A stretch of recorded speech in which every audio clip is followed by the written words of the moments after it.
Nous n'allons pas changer ce continent avec des idées. Nous allons changer ce continent avec des idées mises en pratique. Mais les gars, il y a une énorme distance entre les idées que vous avez et le chemin à parcourir pour mettre en place ces idées. La plupart des gens rêvent secrètement de liberté depuis leur zone de confort. Il vous a peut-être déjà traversé l'esprit de devenir entrepreneur et de travailler à votre compte. Même si beaucoup de personnes ont ce rêve, très peu de personnes le réaliseront, car le chemin qui mène à la vie de rêve est parcouru d'embûches. Dans cette vidéo, cet Africain connu pour ses séminaires à succès laisse une salle remplie de jeunes entrepreneurs et rêveurs sans voix. Les anthropologistes et les spécialistes des sciences humaines ont étudié les prisons. Les prisons sont quelque chose de réellement fascinant, parce qu'en tant qu'être humain, ce que nous faisons dans cette chose que nous appelons la société, méfiez-vous de la société d'ailleurs, parce que la société n'est rien de plus que la médiocrité normalisée. Eh bien, pour nous tous, afin que l'ordre soit maintenu, dans n'importe quel système qui doit pouvoir grandir exponentiellement en termes d'augmentation de la population, nous avons besoin d'un système pour gérer ça, et nous allons codifier ce système, et nous allons ensuite appeler ces choses le bon comportement. Catégoriser les règles, les lois. Si vous les transgressez, nous vous punirons. Nous devons le faire, car sinon ça sera le désordre. C'est comme si personne ne vous dit « Assieds-toi du côté gauche de la voiture et conduis sur le côté droit de la route ». Vous allez vous asseoir où vous voulez et vous allez conduire comme vous le voulez. Et nous ne pouvons pas créer une société comme ça. Donc ce que la société fait, c'est qu'elle écrit ses règles, elle les codifie, en créant une moyenne pour la moyenne des gens. L'être humain moyen devrait être comme ça. C'est pour ça que votre mère vous dit « Va à l'école, obtiens une bonne éducation, trouve un travail, trouve un mari, fais 2,5 enfants, vis dans une belle maison ». C'est la raison pour laquelle elle vous dit ça, car votre mère vient d'une société avec un système de médiocrité normalisée. Et ensuite vous arrivez et dites « Non, peut-être pas. Peut-être que je n'ai pas envie de finir mes études, ou peut-être que je le veux, mais je ne veux pas trouver un travail. Je veux bien passer les 5 prochaines années sans savoir d'où viendra mon prochain repas, parce que j'ai un rêve. » À la minute à laquelle vous vous libérez des règles de la société, il vous arrivera exactement ce qu'il vous arriverait en prison. Écoutez bien ça. Donc vous transgressez la loi, il vous envoie en prison. Pourquoi ? Parce que si nous pouvons vous retirer des limites de la société, nous vous punissons. Les êtres humains, par leur nature profonde, ont besoin d'interaction. Ceci est une partie vitale d'être un être humain. Quand vous êtes en prison et que vous transgressez les lois, qu'est-ce qu'ils vous font ? Ils vous mettent en isolement. Donc juste pour être clair, pour les plus solides, les plus fortes et mauvaises personnes de la société, la seule et la plus puissante forme de punition, c'est la séparation.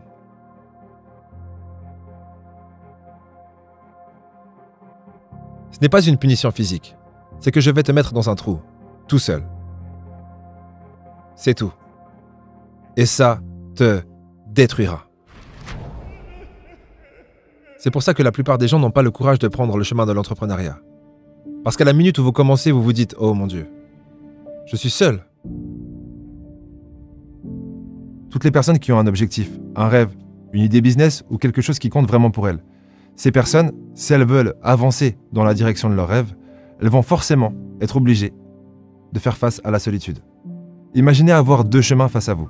Le premier chemin a été emprunté par des milliers de personnes. Et le deuxième chemin, en fait, c'est pas un chemin. C'est un chemin à créer à travers l'errance dans la jungle. Lequel choisirez-vous ? Si vous prenez le chemin qui a été pris par des milliers de personnes, l'avantage, c'est qu'il est déjà tracé. Mais le désavantage, c'est que vous n'apprendrez rien sur ce chemin. Et en plus, toutes les baies sur le bord du chemin ont déjà été ramassées. Donc le seul bénéfice à prendre ce chemin, c'est la facilité. Alors que si vous prenez le chemin qui est à créer, à travers les ronces, les buissons et les imprévus, vous risquez de vous perdre. Vous risquez également de vous trouver seul pendant plus longtemps que prévu. Mais le bénéfice, c'est que vous allez peut-être tomber sur une mine d'or. Vous allez peut-être découvrir des choses que personne n'a découvert auparavant. Et si vous arrivez à aller au bout des choses, d'autres personnes ensuite pourront marcher dans vos traces. Se lancer dans l'entrepreneuriat, c'est créer son propre chemin, faire face à la solitude et aux imprévus. Quelque part, c'est l'équivalent de sortir de sa zone de confort pour prendre un risque en espérant obtenir plus que ce que vous pouvez obtenir en passant par le chemin de la facilité. Bien sûr, cela veut dire que vous allez devoir, pour ceux qui souhaitent prendre ce chemin, abandonner, sacrifier la sécurité pour l'aventure. Ok, toutes les personnes avec des idées, levez-vous. Toutes les personnes qui ont des idées, levez-vous. Maintenant, pour ceux parmi vous qui sont restés assis, J'aimerais que vous regardiez tous ces gens qui ont des idées, avec mépris et honte et dégoût pour les ordures qu'ils sont vraiment. Les gens à idées. Quand vous partirez, j'aimerais que vous vous souveniez d'une chose. Comme Usain Bolt, fermez-la et sortez des starting blocks. Arrêtez de parler de ça. Arrêtez d'envoyer des emails à ce sujet. Arrêtez d'écrire des business plans. Arrêtez de créer des sites web pour des choses qui n'existent pas. Fermez-la et faites-le.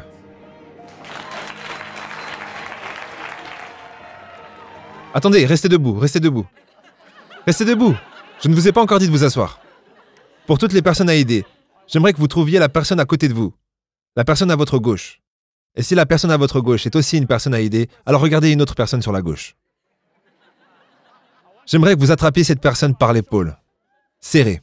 Et une fois que vous l'avez attrapée, j'aimerais que vous la regardiez dans les yeux. Regardez-la profondément dans les yeux. Plus profond.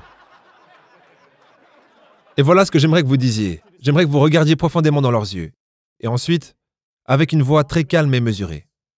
Avec une tonalité très sophistiquée. J'aimerais que vous disiez ça. Je promets.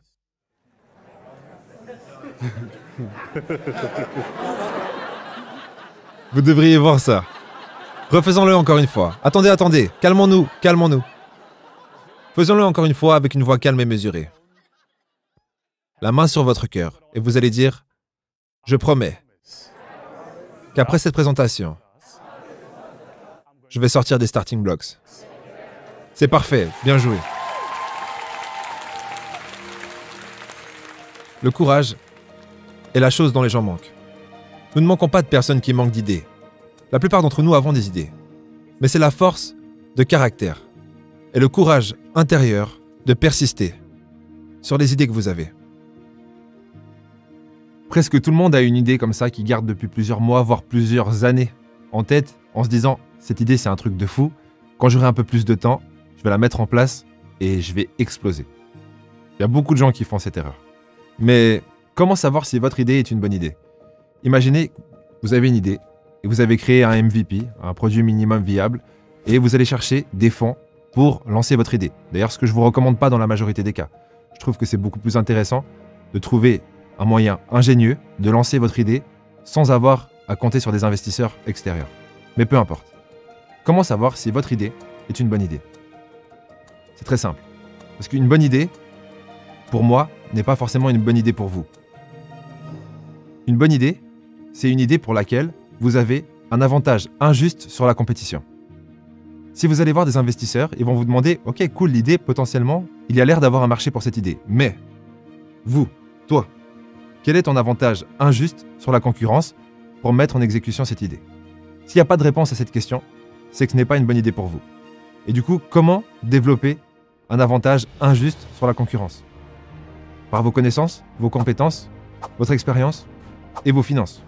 Le pire des avantages, ça serait de n'avoir que des finances. Parce que forcément, vous allez les perdre si vous n'avez pas les connaissances, les compétences et de l'expérience.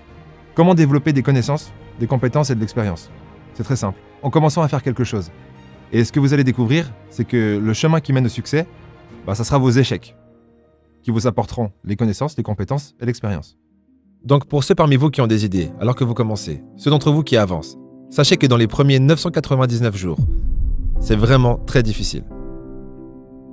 La raison est simple, c'est parce qu'il n'y a rien encore, tout est à construire. Vous voyez ce bâtiment dans lequel nous sommes, j'adore l'architecture et j'adore les bâtiments. Ce bâtiment dans lequel nous nous trouvons est incroyable, n'est-ce pas? Parce qu'on est tous dedans et aucun d'entre nous a le moindre doute sur le fait qu'il nous maintiendra en sécurité.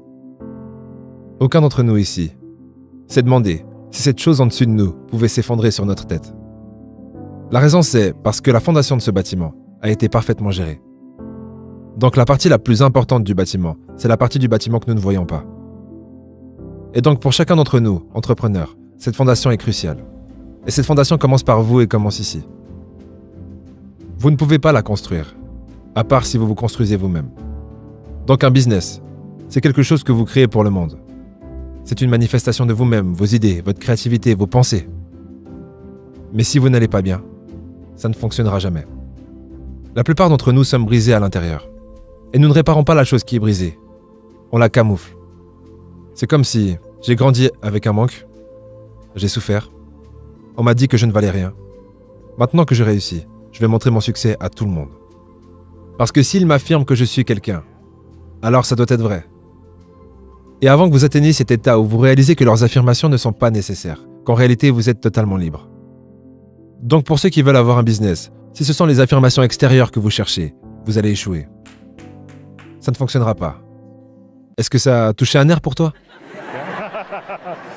Ouais, c'est dur.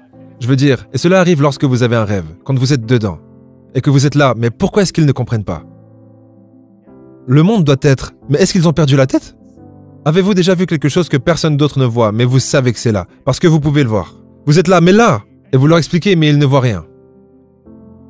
Et à ce moment, la seule chose qui vous permet d'avancer, c'est de réaliser que la seule affirmation dont vous avez besoin vient de vous. Lorsque vous avez un rêve et que vous êtes convaincu, il est assez facile de convaincre n'importe qui.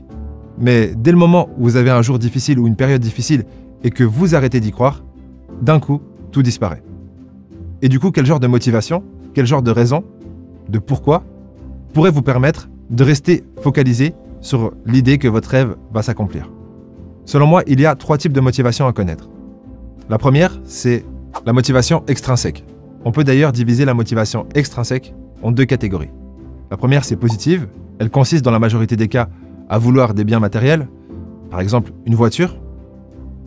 Et ça, c'est la motivation la plus faible. Une motivation un peu plus puissante, c'est d'avoir une motivation extrinsèque négative. Par exemple, si vous ne faites pas ce que vous avez à faire, vous allez perdre votre voiture. C'est plus puissant que le désir d'en obtenir une nouvelle. Après, il y a la motivation intrinsèque. C'est une motivation intérieure, qui est plus focalisée sur l'idée d'évoluer et de prendre du plaisir dans l'activité en soi. Donc vous ne faites pas ce que vous faites uniquement pour obtenir plus d'argent ou plus de biens matériels ou pour ne pas en perdre, mais vous le faites parce que vous avez un plaisir à vous améliorer dans ce que vous faites. Et pour finir, la motivation la plus puissante, c'est la motivation prosociale. C'est lorsque vous faites quelque chose pour vous, mais également pour les gens que vous aimez. Ça peut être vos parents, pour pouvoir les protéger, ou ça peut être pour une organisation que vous souhaitez aider. Cette motivation est la plus puissante. Et si vous combinez ces 3 types de motivation au quotidien, lorsque vous aurez des jours plus difficiles, il vous sera facile de vous rappeler pourquoi est-ce que vous faites ce que vous faites.